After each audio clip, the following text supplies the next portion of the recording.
Umaga mga kaibigan, at nagbabalik po ang inyo pong lingkod, Dancing Ride. At tagal-tagal din natin hindi nakapag-vlog. Pupunta ako ngayon sa palengke at wala na kaming maluto sa rep. Punta tayo ng palengke.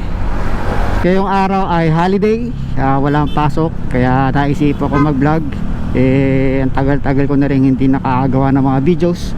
Ito bagong ligo itong si ADB 160. Kitang kita niya may mga langis-langis pa doon sa ating instrument panel. Bagong ligo, tagal ko itong ginamit sa trabaho, napakadumi. Busy kami ng mga nakaraang araw talaga. Sobrang dami namin pinuntahan itong motor na to. Sobrang busy, grabe. Walang tulugan. Sana may maabutan pa tayo sa palengke dahil anong oras na rin, 9:40 na ng umaga. Sana may maabutan pa tayo na nagbebenta ng mga isda. Malamang meron, pero gusto ko kasi bumili ng tuna. Medyo nawala ako sa focus sa pagbablog. Medyo maintindihan ko muna yung trabaho sa yung mga ibang mga bagay na kailangan ayusin. Medyo naantala yung pagbablog natin sana nga ngayong araw pumunta ako sa isang maganda at malayong lugar kaso parang mas pinili ko na lang ipahinga itong araw na to. Kahapon niride ko si Zainay pero hindi ko naman na-vlog. Iniikot ko lang siya kasi ang tagal ko siyang di nagagamit. Nilagyan ko siya ng gasolina para hindi kailangan yung tangke. Kapag kasi matagal na stuck yung motor, napapanis yung gasolina, yun, nagkakaroon ng kalawang sa loob ng tangke. Kaya proven niya na nangyari sa isang motor ko, kaya alam ko kung ano yung pwede mangyari. So diba, nawala na yung kaldag niya pero parang may tagtag pa rin akong naramdaman, pero minimal lang. Di katulad nung sinakin ko yung motor ng katrabaho ko, napaka smooth. Siguro kailangan kong pa-customize yung upuan din para iwas tagtag din. Pero minor lang naman, di naman ganun katulad nung sobrang grabe last time bago ako magpalit ng rubber link. Yung ginamit ko kahapon yung Zainay, medyo nanibago ako, parang parang nanibago, parang beginner ako sa pagbibig bike kasi ang bigat niya. Ito yung madalas kong gamit, diba? Itong ADB magaan. Ang ginamit ko siya, parang medyo nanibago talaga ako. Parang nanibago ako sa handling niya talaga. Parang medyo nahirapan ako, pero yun lang. Yun nga, ingat-ingat lang. Kahit alam mong matagal ka na nagbibig bike, di mo masabi yung sempla. Dito na tayo sa palengke, Wow, putik, kakalinis ko lang ng motor tapos putik agad yung putik. Mabalawan nga to sa bahay pag uwi. Harap tayo ng mapaparkingan, daming sasakyan, marami nakapark. So nakapamili na mga kaibigan, tara na. Oops. Kasya kaya? Kasya Tara. Dami tao. Bumili lang ako ng tuna sa hipon kasi na-request na aking asawa. Tagal na rin kami hindi na nakaluto ng tuna sa hipon. Dito yung madalas sa mamalengke dati, hanggang ngayon naman. Pero isa kasi ang hirap dito kasi pag gusto mong mamili ng marami para hindi ka na pabalik-balik sa palengke, nakapagod, dami mong bibit-bitin. So magbabayad tayo rito 10 piso. Yeah.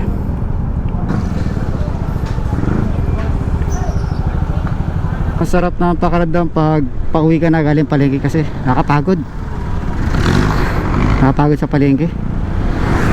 Sikip, dami tao, dami bitbit, mabigat, diba? So pag uwi ka na, sarap sa pakiramdam. Bira ako magamit tong tong engine na magta-turn off siya pag nakahinto ka, pero naka-activate siya ngayon.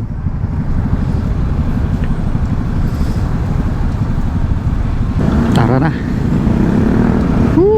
Init. Ang sarap sa pakiramdam pag galing kang palengke, it means meron ako na-accomplish ngayong araw na nakapamalengke ako, meron kaming mailuluto. So ito yung gamit kong helmet, yung Nolan na itim.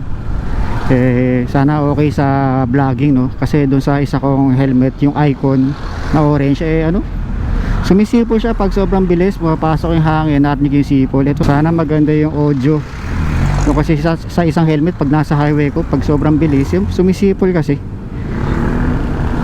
Pero ito magaan to eh, magaan tong Nolan na helmet na to eh.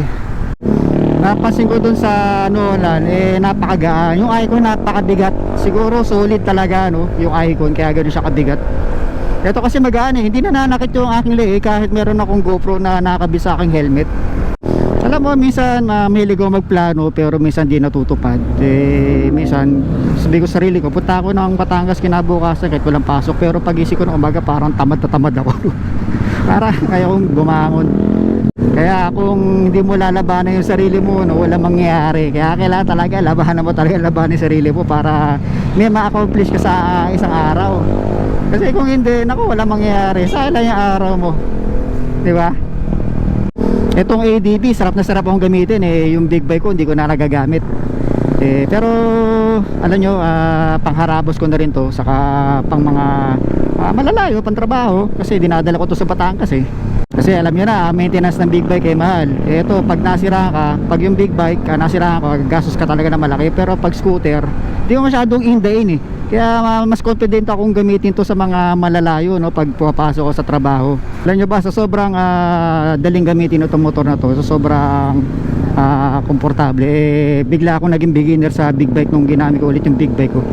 Kasi 'di ba, pag nasanay ka sa madali tapos bigla akong gumamit na mas mahirap, parang alam mo yun, parang naging baguhan tuloy ako sa pagbi-big bike. Parang hindi ako naging confident na alam mo yun, na lumiko-liko sa kanya, na alam mo yun, na isingit-singit kasi nasanay ako dito sa ganitong kagrabe, kalupit na motor na ADB 160.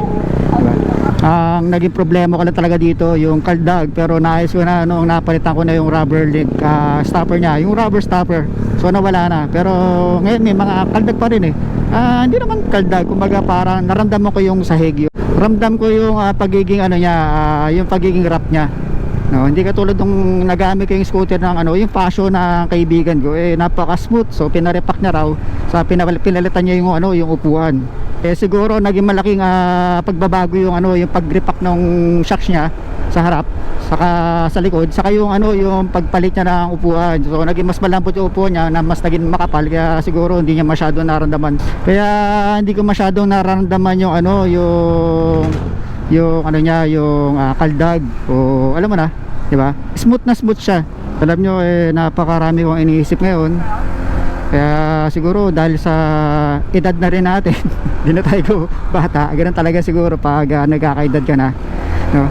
Dahil mo nang iniisip, kaya siguro nawawala ako sa focus, kasi dahil ko iniisip na di ko naman dapat di ko naman dapat isipin, di ba? Yung mga problema di naman dapat problema. Kaya siguro chillax lang tayo, no? So hanggang dito na lang mga kaibigan. Huwag niyo po kalimutan mag-like, share, subscribe sa ating video. Huwag niyo rin po sana kalimutan i-hit ang notification bell mga kaibigan. Kita kits!